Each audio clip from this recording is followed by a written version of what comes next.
Okay. Danny, can we start? Merci. Merci beaucoup. Yeah, we have to start because it's 1 o'clock in Paris, so better start now. Um, um, the program is about 1 hour discussion because I won't make a lecture. I want to exchange with all of you about this work and be in the interaction. And I have asked two wonderful musicians and friends, Michael White here, Dr. Mike White, and Orange Kellin, to assist me and, well, speak too. You can speak. Okay. I'm not the only one, like Fats Waller says, I'm not the only oyster in the stew. And so I will make a very short presentation of this book. And you can get copies here as long as you get it back if you don't want to buy it. And you can look at the book and ask me questions about the musicians who are portrayed in that book. So I wrote it down, and pardon my Parisian accent, and I will read it quickly so you can ask your questions. So, an artistic miracle happened in Louisiana at the beginning of the 20th century, which still radiates on most of today's music as well as on our lives. An art was born from the material and moral misery in which the slaves and their descendants were thrown. And with the help of Peter here, I translated 5 lines of Louis Aragon, the French poet, because these lines exactly match with the purpose of that research. So I don't know if the academics would agree with our translation, but I think you will understand it. Suffering father's dreams, like a hive its bees, man screams where his shackles eats in, and his wound gives life to a son lovelier than the ancient lies. Good translation? Oh. I discovered jazz around 1949 when my 2 older cousins needed a hand to turn on the gramophone in order to play the 78 swing discs while they were flirting with the ladies. 10 years later, I started playing trumpet, at least I tried, and my first model was King Oliver. Through the years, I came to like most of the jazz musicians, and like most jazz lovers and jazz musicians, I kept on wondering about the history and the chronology of this music. In 1997 in New Orleans, coming with my friend Boss, who is here, I met Steve Steinberg, who is there too, and Dick Allen, and they sent me to the Organ Jazz Archive. Back in Paris, I started writing summaries about musicians. Just at the time, I bought my first Macintosh. No publicity allowed. From then on, I started studying the history and chronology of jazz in Louisiana. Subsequently, I met Bo Lindström, my Swedish friend in Stockholm. And during 7 years, we reconstructed the Mondeville's trumpet player, Tommy Lanier's biography and discography. There are only 2 copies on this table. And during 7 years, we exchanged more than 7,000 emails to make this book that we published in 2009. 3 years later, we published Jazz Puzzles Volume 1, and we are actually working on Volume 2.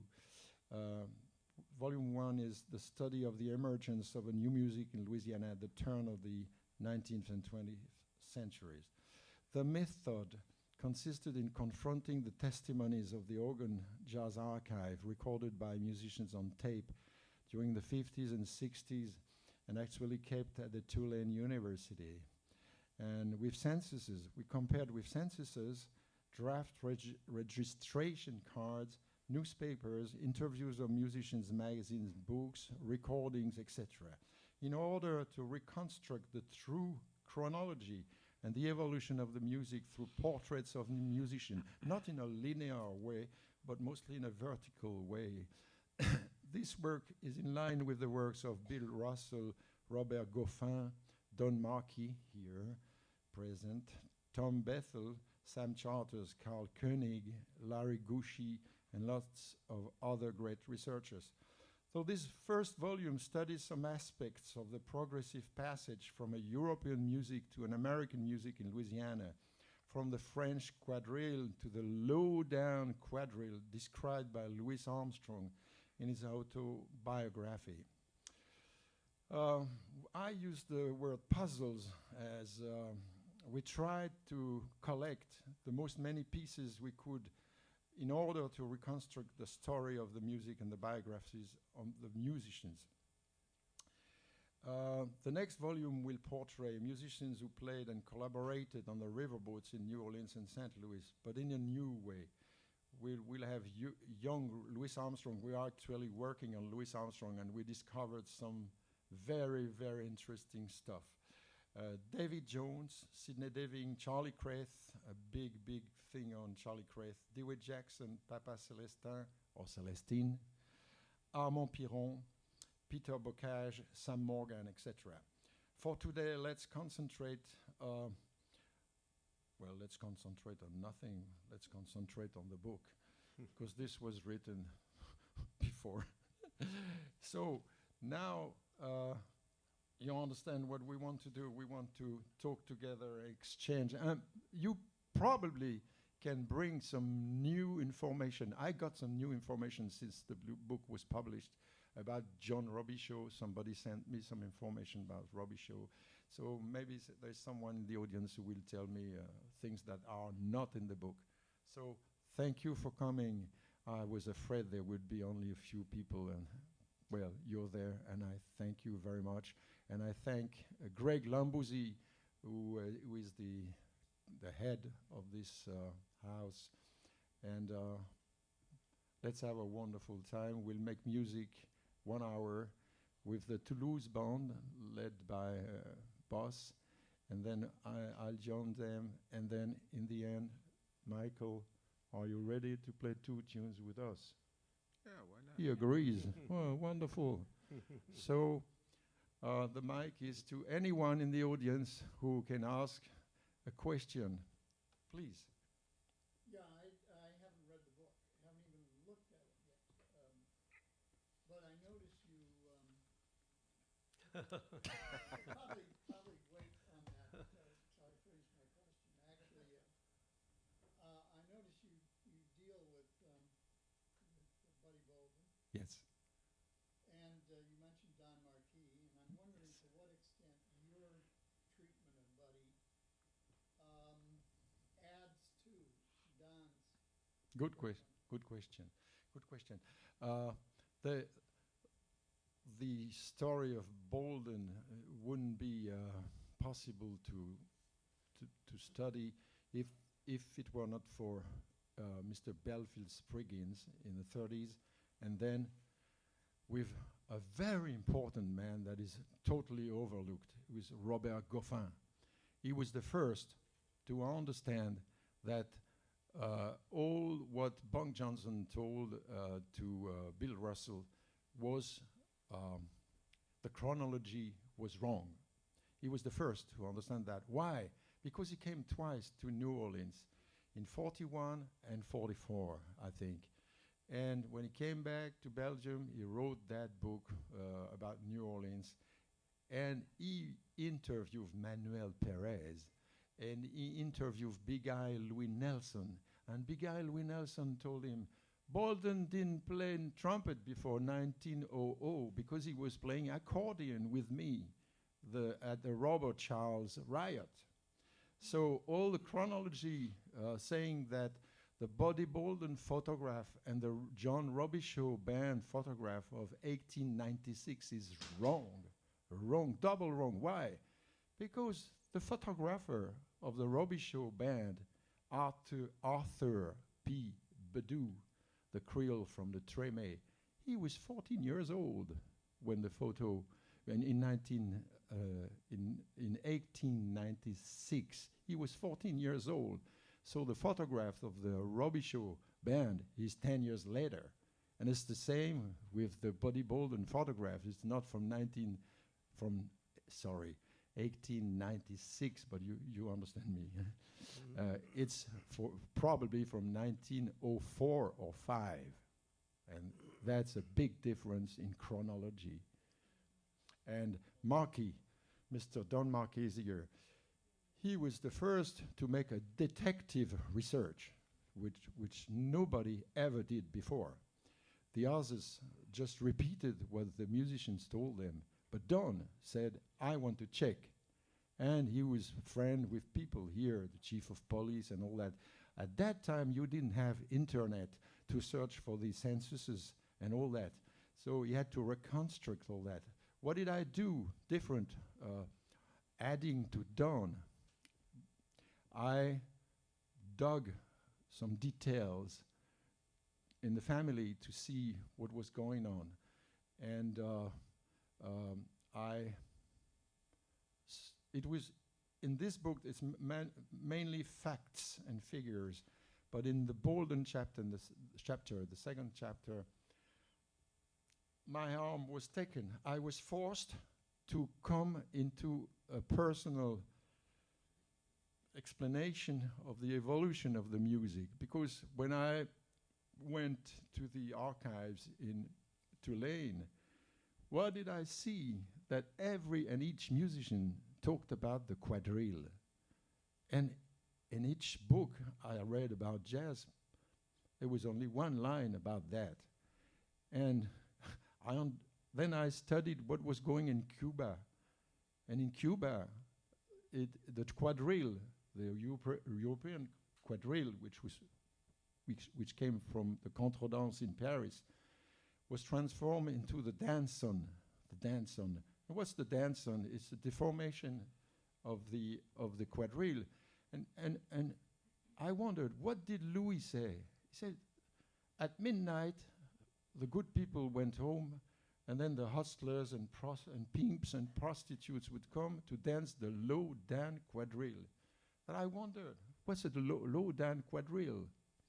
And you have to read the book to follow what happened. They took the original quadrille that was played by John Robichaud. We have the sheet music at the historic collection, and they ragged it. They destroyed it. They put some improvisation into the written music, and they little by little they introduced different pieces. They made a different music. They cut off.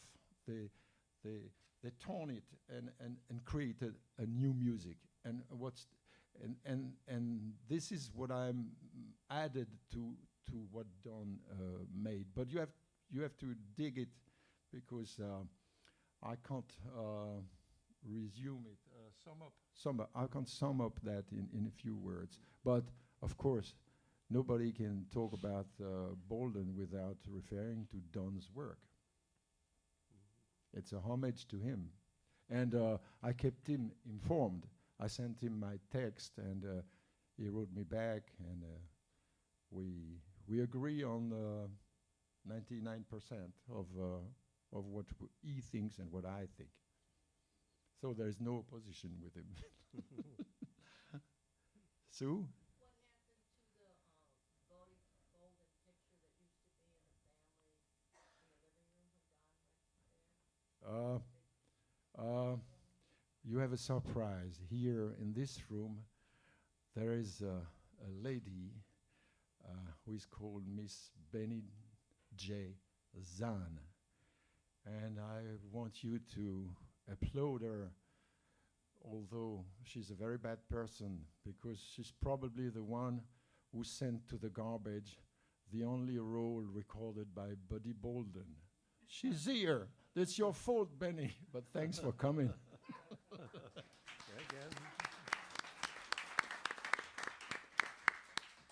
And this photograph, 4 years ago, Justin, what was his name? Justin, the photographer. Justin Wilson, or no? Winston? Winston. Yeah, he made a conference here at the park, and he told about the photograph, and I just understood the technical process, and he's right. But still, there is a total mystery about this photograph, because we cannot understand, he or me or whoever, we cannot understand why guys who play like this, which way you turn the photograph, it's wrong. Everything is wrong. So it's still a big mystery. What did this photographer do? And this photo was Cornish, Willie Cornish, the trombone player. It was his, and he lent it to Bill. I don't know who. Well, it's in the book. I don't remember that. He lent it, and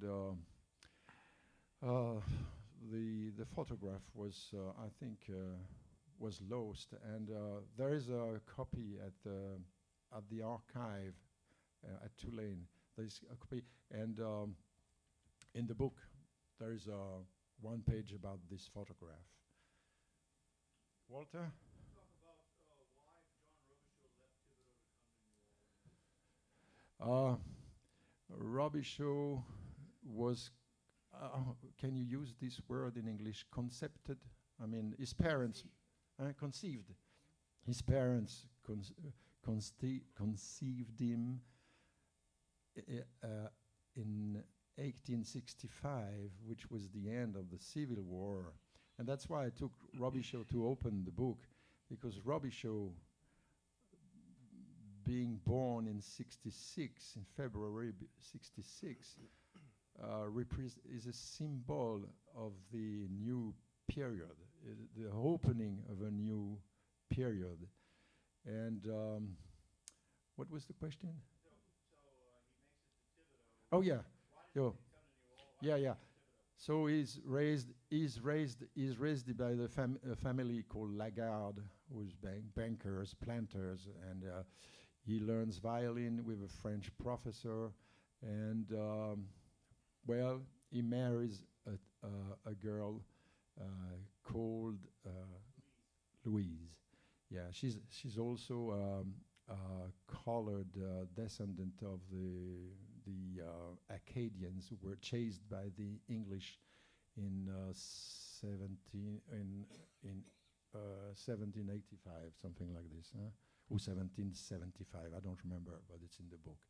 And they marry, and what to do in Thibodeau, which was a village at that time. So one terrible thing happened in 1887, 88, right, was the first strike of the cane cutters. And oddly, they were organized without regarding color. They were organized in the Knights of Labor. Of course, a majority of colored cane workers, of course. But there were some white poor guys who were cutting canes, and there was a crisis in the sugar industry, and salaries went down and all that, so the guys went on strike. So what did happen? The governor and most of the politicians of that day were planters. So what did they do? They called the army with the new machine guns, the same machine guns would destroy the Indians, just the same. And what did they do? They shoot. And there were, the historians cannot know exactly the numbers of dead, but I think it's by hundreds, at least 300s, maybe 400. And every time I spoke about that in Louisiana, I never met anyone who knew about this story. It was an enormous shock in this area. And then the strikers went on back to, because there were scabs and all that. I make it short, huh? It's in the book. And they went back to work, and what did Louise and John do? They went to the town. They went to New Orleans, and he started as a cook, and he started the band, Prairie Brass Band in '93, and started his own band '96, '97, something like this. And he bought a land on Camp Street in 1904. That's where he built the house. So he had earned quite a lot of money in a few years, because his band was really the society band of the time. So the house is still on Camp Street. Huh? What's the number? I don't remember. 4700 block. 4700 block of Camp. 4700 block. And the people who are living in the house, they know it's the Robbie Show house. I'm related to them, yes. How did you know that? Oh, I see that. Okay. Can I say one thing? The John Robbie show that I knew that was in the Ragtime Orchestra, was that the grandson or the nephew of this?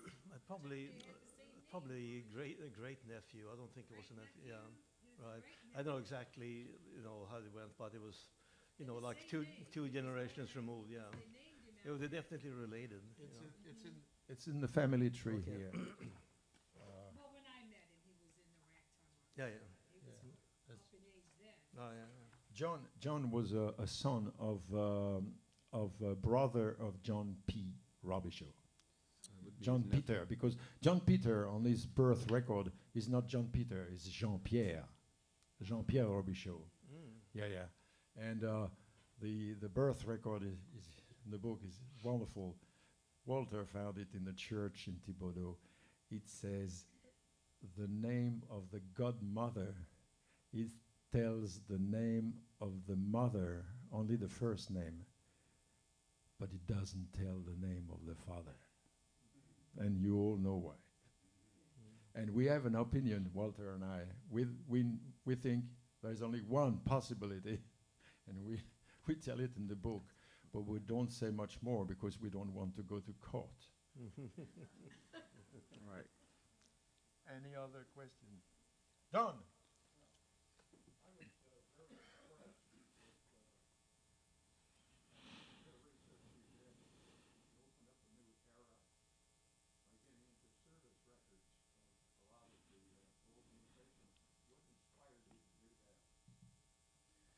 Oh, as I said, all my life I wondered about that, and like everyone, like all jazz lovers, you build up in your head a personal view of the history of the interlinks between the musicians, the style, and all that. And when I came back I went to New Orleans very late because in my previous life the money was scarce. But at the end of the 90s, I had a good job and I could afford a plane ticket. And so I met Steve Steinberg and I met Dick Allen? Dick Allen, yeah. And Dick Allen told me, man, go to the archives and look at Baba Ridgely's memories. And I read that and I said, gosh, this is it. So I went back to Paris and I started to build up some little information about musicians. And in 2000, I was invited at a dinner, and there was Professor Larry Gushy from the Urbana University. And we were very unpolite because there were about 6 people at the table and Larry was in front of me, and during 1 hour we talked about Freddie Keppard. And the others were looking at us and saying, they are nuts. They are really nuts, these people. And he said, Dan, what do you think? It must be the blues. Do you think it's Freddie Keppard? I said, no, it's not Freddie Keppard. Every discography says it's Freddie Capert. Of course it's not. He said, I agree. I'm alone. He said, we are two now, we said. See? And then Larry told me, why don't you do something about Freddie Capert? You're so fanatic about him. And I said, why don't you do it yourself? And in the last decade, Larry issued a fantastic book, which is called The History of the Original Creole Orchestra, which is only the period 1914 to 1918, which was the first 4 years tour of a New Orleans band. Never before there was such a thing from Canada, Edmonton, Canada, not in the South, not in the South, but from San Francisco, Los Angeles to New York. This band traveled 4 years with different circuits like Pantages and Schubert and all this. And Larry did a detective work just like Don Marquis did on Bolden. And not many people read that book because it's not presented in a fancy manner with graphics and all that. It's only text and it's very hard to read. But it follows the band almost day by day or week by week. And when I got the book, I called him and he said, man, you just have to do the rest of it. So I reconstructed the whole history of Freddie Capert with his help, because he gave me bits by bits. He gave me informations, and this story of Capert is really very, very interesting because it was in the reconstruction years, and it has to do a lot with politics. And that is very, very interesting because it opens doors about the milieu, the environment. The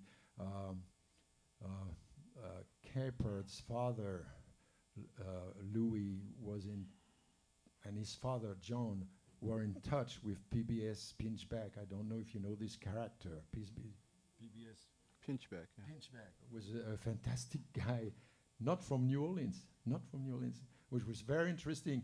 Colored guys from the north, like Pinchback and the McNeils and all that, were not French Creoles or Spanish Creoles or white Creoles from New Orleans. They were from the north, and they were Methodists. Most of them, they went to Straight University.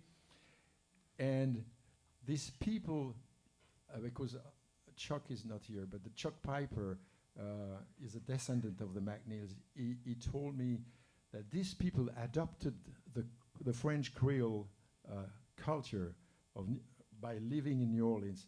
And these people, it was a discovery for me. All these people were very educated. They came to Louisiana with a political concept in their minds to teach the poor blacks. And you know, Louis Armstrong at the Fisk School, who did teach him? The mother of the McNeils and the two McNeils who were playing with John Robichaud, James and Wendell. They were teachers at Fisk School. And Arthur P. Williams and his wife, Pelemina, were the highest teachers and professors in New Orleans at the turn of the century. So this is a very, very interesting mélange, a mixture. Very, very interesting. Any other questions? Or I can talk till midnight.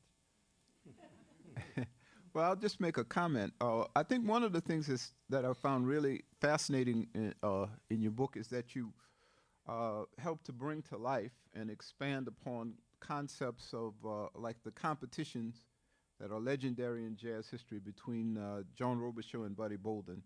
And you talk about that, you know, a lot of people talk about it as if it happened maybe once or twice and maybe only in Lincoln Park, but you were able to, through examining the interviews, point out that Bolden and Robichaux met up several times, and Bolden did not always win.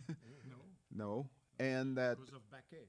yes, but also things like you mentioned one time, one of their legendary battles was on wagons, advertising wagons, and that's another thing we hear a lot about those things in early jazz history, but you were able to kind of bring it alive and give it, a definite example and show what happened. They were, I think you said they were advertising a boxing match, one of the, and then the two wagons met up.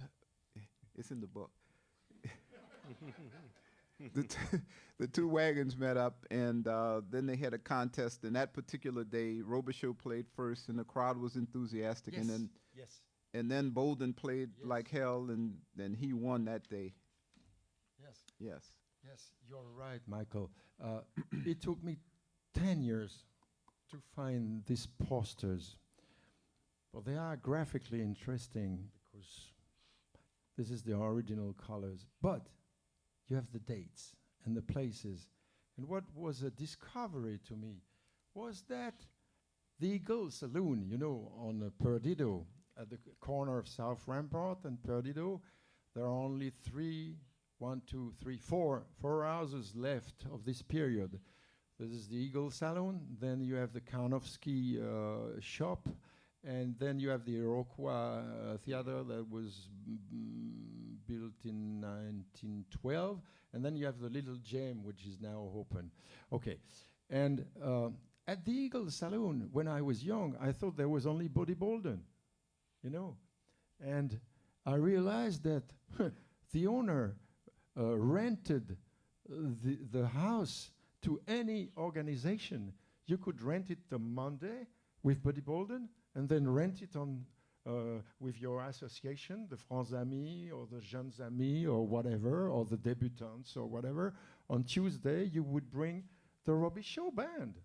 So they constantly were not in touch, but they knew each other very well, very well. And they even played with the same clarinet players. Baquet was passing from one to the other according to the money he could get. Just like they would do today. N'est-ce pas, Orange? Huh? Absolutely. Other? And we have to watch the time for the music.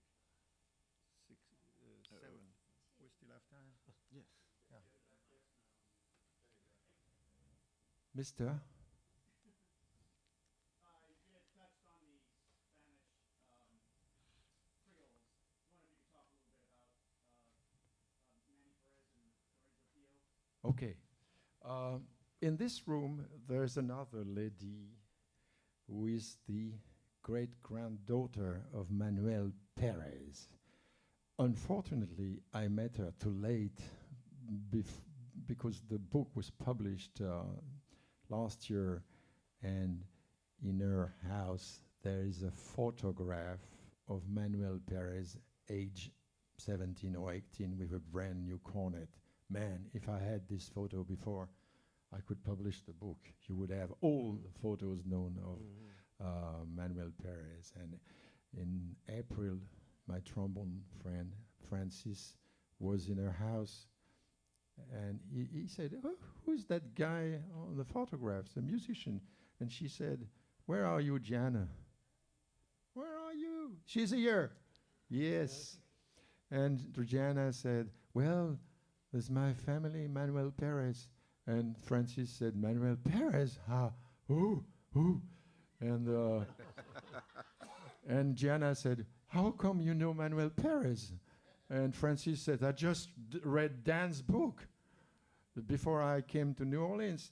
And he ran to the Louisiana factory and bought one of my books and gave it to Gianna. And now, Gianna, you know everything about Manuel Perez.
He had Alzheimer's. Totally, totally. When you see this photo when he's 17, 18, beautiful, he's slim, beautiful.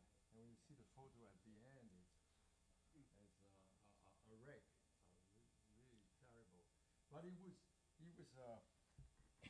according, everybody think, oh, no, not, a few people think he's on the Nightmare recording of the Charlie Elgar band in 1926 or 8, I don't remember. But no, he's not. It's a great trumpet player from Chicago. His name is here. But Manuel was a fantastic technical player. He had an enormous sound, a perfect execution. And what I discovered in the Jazz Archive, and I put in the second chapter with Bolden, is that Perez was living on Annette, I think.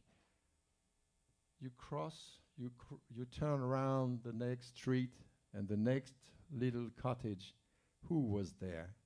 Laurence Veka, the best white cornet player in 1903. And who was his teacher? Manuel Perez. That's it. When you understand that, you understand that what Mr. Papalane said in 6 interviews is just crap. Just crap. Because the other one, Manuel Melo, fantastic cornet player, was too a pupil of Manuel Perez. And when you read the interviews of Papalane, what does he say at the end? He says, well, the guy who taught us was Dave Perkins. Who was Dave Perkins? A Creole who could play in both white and colored bands. And more than that, and that I discovered by myself, and that's what is new in the book. He played with a guy called Baptiste Aucoin. Aucoin, ooh, I said Aucoin, that's a typical French name, Cajun. And another one called Reed, and another one. And he said, well, but I got rid of these guys when I discovered they were not white. So what does it mean? He played with Creoles. He played with Creoles. And he knew it, but he needed them. He needed them because the other ones couldn't play that style. And if you look at Papalane's interview like this, under, there is the Negro ghost. Read that. It's Mr. Baptiste, I think.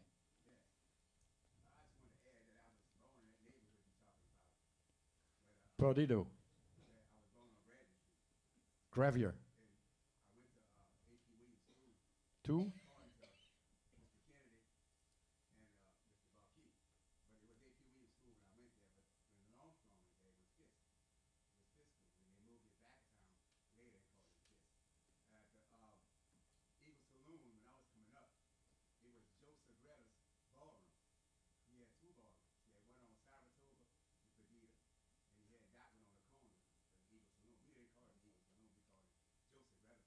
Yeah.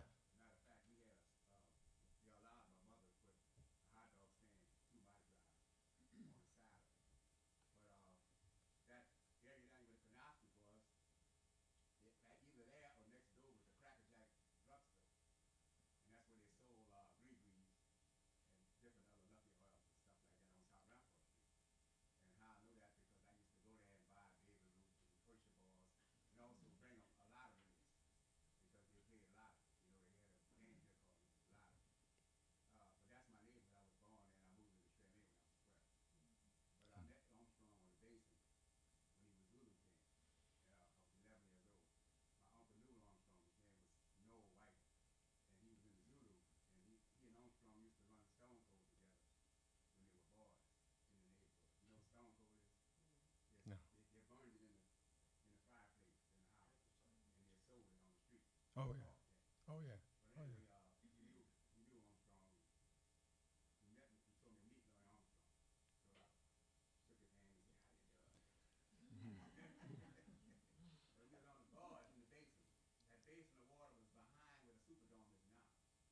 we were known wasn't there then, but it was in that area where I-10 runs. It was called the Yankee Basin because the reason why they called it Yankee Basin because Yankee was a construction company, and he would bring his rocks and shells and stuff like that. Janky, I made boats to Right. Monteville. Schooners used to come in, and I heard stories how the guys used to swim out and cut the watermelons loose, and let them roll in the water, and they would push them to the hill. And also, many guys drowned in that basin because they would try to do that, and they would get tied up in the water and drown. But that's my old neighborhood. It's ironic you talk about that. Mm. What was a discovery to me was, but this is in Don Marquis' book too. This clue is open in Don Marquis' book. Is that these people lived in 3-4 blocks. Very interesting. Very interesting. You see, the Iroquois theater where Louis played when he was 15 or something was a few hundred meters from his home.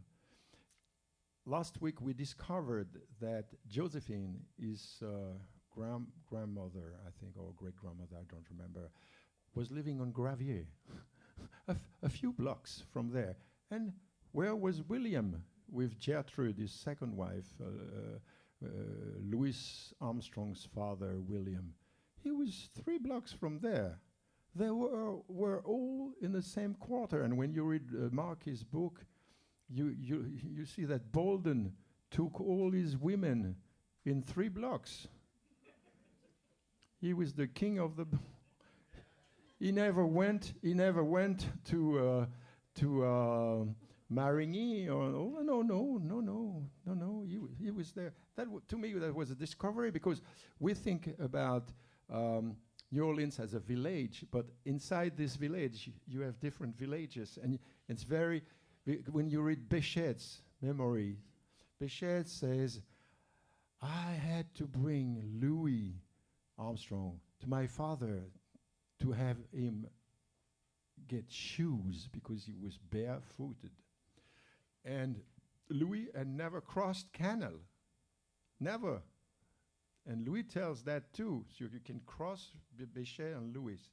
Now for Tim. This is a very interesting thing. I should use this. Danny, can we use the PowerPoint?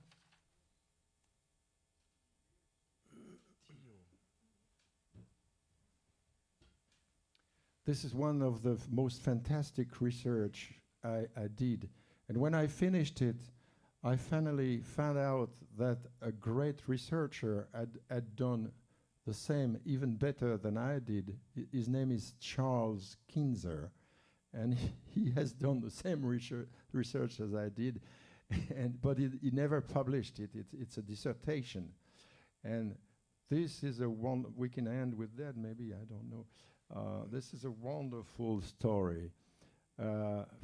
It's hardly readable that way, but it starts in Catalonia, España, in the 18th century, and in France in the 18th century. How does it go? This is Brouage. This is near Tours in western France. This was a family called Azur. There might be still some Azurs in New Orleans. You know, Michael? Yes. Some of them? Yes. Mm-hmm. And these people, 2 brothers went to Quebec, Montreal, and they started the business with furs, and they were quite wealthy, and they married with other French migrants, women, and then the family enlarged, and the youngest had to go away. So some of them were in the military, and they went to Guadeloupe, and then one of them came to Mobile, in Alabama, married with a colored Creole, a Creole color. This is the French story. And then they came to New Orleans, where they had a plantation and all that. And now let's pass to Barcelona. North of Barcelona, there is a small village which is called Cal d'Estrac. in Catalonia language. There was a guy called Tio, which means uncle in Spanish. Is that right, Mr. Michael? Yes, yes. I'm joking. I know you're a teacher of Spanish. I'm just joking. These two houses are still in Montreal. They show you how these people were wealthy, the Azers. Look at these houses, still standing. At that time, you must have raised a lot of money to have such houses. And this Theo came direct to New Orleans. He opened a liquor store on Decatur Street and did a lot of smuggling, had some slaves and all that. And there was a beautiful woman called Victoire Vils. She was the daughter of a woman slave of the Vils family who had an enormous plantation uptown. And she became the mistress of Mr. McCarthy, who was a mayor, I think, of New Orleans. He was head of the Masons, too. And then Mr. McCarthy, like many Creoles, it's the same story you can find with the Robichaud and many others. He had to go back to his wife and marry and have white children. So this woman was very pretty. She married with Theo. And I found all this in the Catholic archives, the archdiocese. And then they had some son who married with the Azers. So you have a mixture of Spanish, African, French. And all these Theos were musicians. And to make it short, what happened, when the Americans took the Louisiana in 1803, they came to New Orleans to do what? Business, money, and they crashed. They contradicted with the Creoles of color, who was there with their own culture and their trades and their social positions. And there was a fight. The laws were made to impeach, to push back the Creoles of color, the free men of color. And what did they do? Some of them went to Mexico, Veracruz, and Tampico. And I have not dug this clue, but this could be a research for some academics. Probably some of them had read some socialist European books, and they started farming. They bought land. They started farming in Veracruz, but it didn't last long. There was a fire. Well, they came back to Tampico, where I don't know what they exactly did. Maybe cigar maker or whatever, and that's where Lorenzo Sr. and his brother Louis, not Luis, Louis, were born in Tampico. So they stayed until 1878. Why did they leave Mexico? No idea. But you must understand that at this time there was a boat from New Orleans to Veracruz, not daily, but several times a week. So they always kept in touch. And still today, now, in Veracruz and Tampico, you can find some Tios who are the descendants of these people. So they were called the Tio Azer family. So they came back with the mother to, probably because somebody of the family died in New Orleans. So they said, we come back. They came back. But what did they find?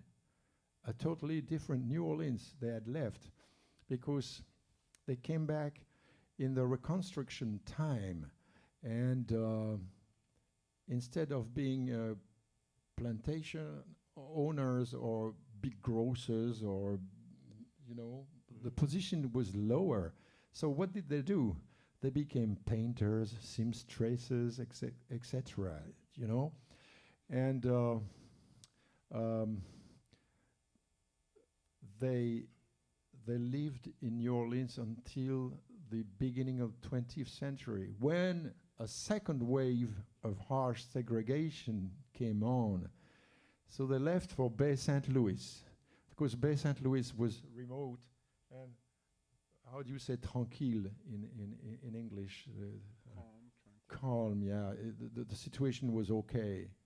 They could stay in Bay St. Louis with less problems than in New Orleans. But they still wrote music and went to New Orleans to play with John Robishaw's band and interacted like this, because we have testimonies of Big Al Louis Nelson. Big Al Louis Nelson. This is Lorenzo Stillo Sr., and on the right, it is his birth date record written in Spanish, held in the Cathedral of Tampico, and which was discovered by a Mexican researcher, Jose Castaneda, a man who will probably publish a complete book on the Tio family in the coming. I know he's writing it right now. In Bay St. Louis, they longed for Mexico. I don't know why. We have no explanation about that. So Lorenzo Tio wrote to the Mexican consul and said, "We want to go back to Mexico." And the consul wrote back a letter saying, "Okay, you're welcome. We'll pay the trip for you." And Lorenzo died in 1908. So the conclusion of my story about the Tios is very clear and opens an interrogative point. If the Tios with Lorenzo Sr. was born in 1993, if they had gone back to Mexico, there would be no clarinet school of New Orleans. There would be no Omer Simeon. There would be no Jimmy Noon. Or there would be Jimmy Noon, but not the way we listened to him on the record, because I played 2 years with Albert Nicholas, and he told me about the Tios. And he said, these guys told all of us, Louis, the oldest, Lorenzo, the father, and Lorenzo, the son. And imagine these guys going out of New Orleans in 2008. I let the question haunt your heads. How do you think? I'm glad they didn't. That's what I think. What time is it? Oh, it's early yet. I wanted to ask you about the Baquet brother. What about the George Baquet's not so famous brother? Yeah, Baquet is evocated in the book, but by pieces, there and there and there, because, well, he was very active until he went north. The Baquet, if you go to the Baquet restaurant on Poydras or on Esplanade, it's funny because in New Orleans, as you know, most of you, some Creoles had two families. That was true for when I dug the Jelly Roll Morton family. I was very impressed because I found two Louis, one in 71 and the other one in 73, and two other, I don't remember the name, excuse me, but there was the same name. The guy was clever. He had two families. He gave the same name to the two beds. And how the Baquet discovered that they were two families, it's because the postman made a mistake.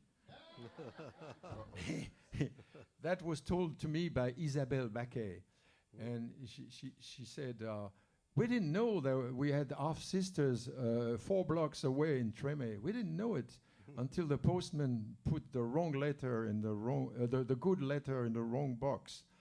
And Achille and George are brothers. Full brothers. Yes, the sons of Théogène Vital Baquet. And this Théogène was the leader of the first brass band, the first colored brass band that went to New York and all that, a wonderful brass band, the Onward. And he had another family, and the Baquet who is on his planet is from the second family. But they are so proud of their descendants from the other bed. So when I came there and I said, but I know there was another family, he didn't want to tell it. But finally he agreed, and he gave me the tip that they, like many of them, they came from Santo Domingo. And Achille played mostly with white bands, not with colored bands. And he went to New York with Jimmy Durante and all that. He recorded wonderful, wonderful recordings. You know that. And Georges did the trip 3 years with Freddie Keppard, and then he left. Probably because he found a girl in what's the town? Philadelphia, huh? That's it, huh? Philadelphia. And he married there and stayed there. That's why Bill Johnson telegraphed to New Orleans to Abigail Nelson in 1917 to come to join them in New York and tour the last tour before they ended. And this is the Piron. This will be in the next book, the full story of Armand Piron, a wonderful guy. You can see Peter Bocage, Louis Cottrell. In the book, there are things about Louis Cottrell, and Lorenzo Tio is the one on the left standing. And this is the last house that was occupied by Lorenzo's family. Lorenzo had a bad ending. He got a stroke, and he couldn't move his fingers, couldn't play. Took him months to recover his fingering. And during this period he was ill, his friends gave him money to survive. And then he came back playing, and then you have the recording with Armand Piron that everybody knows, where he plays real good, perfect execution. Then you have the recordings he made after he had his stroke with Jelly Roll Morton. You have that Little Lawrence, Harmony Blues, and with Wingy Manon. But still, the sound is wonderful. Wonderful Albert clarinet system. And Rose Tio, his daughter, who died recently, tells that he came to New York and he sold a lot of tunes to Duke Ellington, Mood Indigo, a lot of the tunes, and Ellington didn't even quote his name, and he sold them for peanuts, really peanuts. And he worked there, and then he met Sidney Bechet. Sidney Bechet, I don't know if you knew him, but he was a monster of energy and craziness, and he was drunk every day. And Tio started to drink, but he was frail, he was fragile, and in 3 years he was burned up. But they played together in a band, in a club in New York. So he came with Danny Barker's wife, Blue Lou. They took the train together. Tio, Madame Tio, and Blue Lou took the train from New Orleans to New York. And Lorenzo died on December 24, 1933, and his body was brought to New Orleans on the next day, on Christmas 33. And 33 is a very strange year. I don't know what happened in in the stars at that time, but Freddie Keppard, Theo, a lot of guys died in 33. And Buddy Bolden died in 31. It struck me that I found so many guys who died in 33 of the first generation.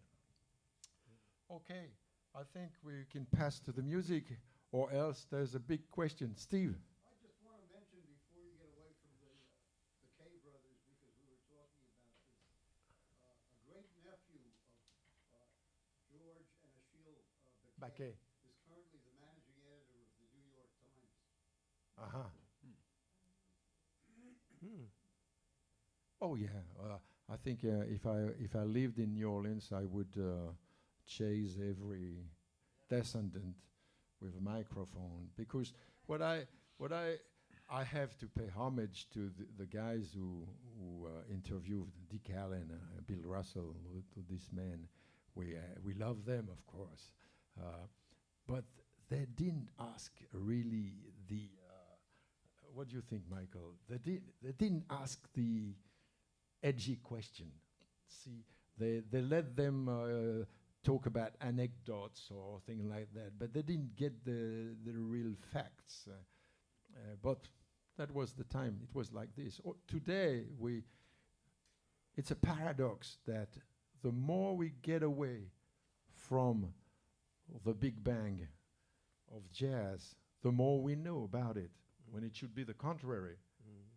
See, this is it's paradoxical, I think. And, well, that's it. People like you that we have to thank for that, though. People that are hardworking and devote the time, get it done. Yeah, but I don't do it for that. I do it to avoid Alzheimer's disease. Merci beaucoup. Merci. So we couldn't bring more than 10 books of jazz puzzles. If you want one, and because we would have had trouble with the customs in Atlanta, and we have 2 Tommy Lanier's book, because with Bo Lindstrom we published this book on Tommy Lanier, which I consider. It sounds pretentious, but it's, to me, that's the masterpiece of my life, really. And Bo Lindstrom has done a research amazing. I think it's as good as what Don Markey did. But I wanted to publish something very different than an academic book, something that the people would keep on their table because it would be a beautiful object with color and lots of things you can. 3 years later, you say, "Oh yes, I have seen that. Oh yeah, where was it? Oh yeah."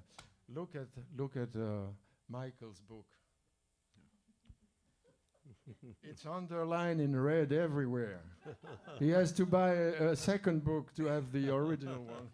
I'm still trying to pay for the first one.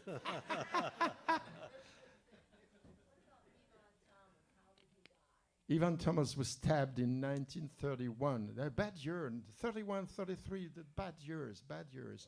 He was stabbed. He was playing with George Lewis in rainy. How do you say rainy, near Crowley. And they were playing, but Ivan Thomas was a lady chaser, like most trumpet players. No, not so much. Huh? Oh, I'm sorry to raise such questions. But this time he was innocent. Terrible. He was not even guilty. So there was a guy who was called Guillory. Guillory, that's a typical Cajun French name. I worked with a guy who was called Guillory. And this guy came into the hall with a big knife. And the guys were playing. And George Lewis jumped through the window. And all the guys jumped. Blanc Johnson was there. Bunk Johnson was there playing second cornet to Evan Thomas. They jumped through the window, but the guy stabbed Evan Thomas, and Evan Thomas ran away, but the guys continued to stab him, and then he went away, the guy. The police came. The guy came back with a pistol, and he started shooting. Then the police arrested him. And the trial came a few months later, and you can search in the newspapers. He was convicted. He went to jail and all that. And Bunk Johnson told Bill Russell, "Well, I came back home with my cornet smashed, and I stopped music after that." And then George Lewis tried to keep up the band, but Evan Thomas was the star. He was the star. And according to that was too a discovery in the research, Evan Thomas was in a class like Emmanuel Perez. Imagine that those guys could hit the double high C, which is, I know only one guy who can do it. His boss is here. And at that time, nobody could do that. Louis never reached that pitch. Never. The highest note Louis ever performed was the high G and A, maybe sometimes A, but double IC is very, very high, very high. And these guys could do that. There was another guy who do that. There were many guys who did that, but they were not jazzmen, like P.G. Lowery, the great cornet player. These guys were amazing, amazing. Never recorded. They never recorded. They worked during 50 years. No one recorded them. So if you want to buy the book, ask Gianna. She's the treasurer. And if you can't buy it now, I'll sell them $50 now instead of $55 as a special price. And if you can't buy it now, you can get a paper and buy it on internet, but it will cost the mailing, of course. And the Tommy Lanier is the same price. And we have some CDs. Now we'll pass to the music with my friends. So my friends are from Toulouse. Francis, please. Jérôme on banjo. Pierre-Luc. And we have now a wonderful man. We are from the same year, 1942, and it's Mr. Ernest Ellie. It's a pleasure to have you, Ernie. And then they'll play a few tunes, and I'll join them.